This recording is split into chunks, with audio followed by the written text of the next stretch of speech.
we're in the Barbecue Boards kitchen. We're going to be doing some Mexican style corn with a twist. We're going to hit it with some gluten booty, Jolly Roger, jalapeno, garlic, black rub, opposed to chili powder like you would normally do. Take a nice healthy spoonful of mayonnaise. You slather it all over the outside of the corn that you've just shucked. And you're going to want to get the other one too. What we like to do is get it on there and then rub it in with our hands. Get sure it's in every little nook and cranny. This is going to help keep the seasoning to stick to it.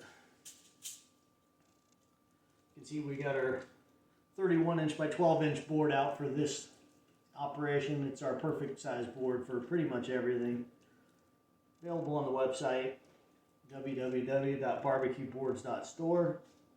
And you get that rub sprinkled all over the outside of these guys.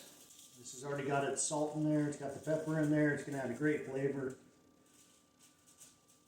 Really one of our favorite easy ways to have a nice vegetable for a side. And you're going to wrap them up in some tin foil.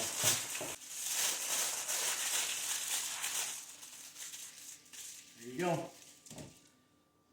Very easy, quick. We're going to go ahead and get them on the grill. Let's get out there.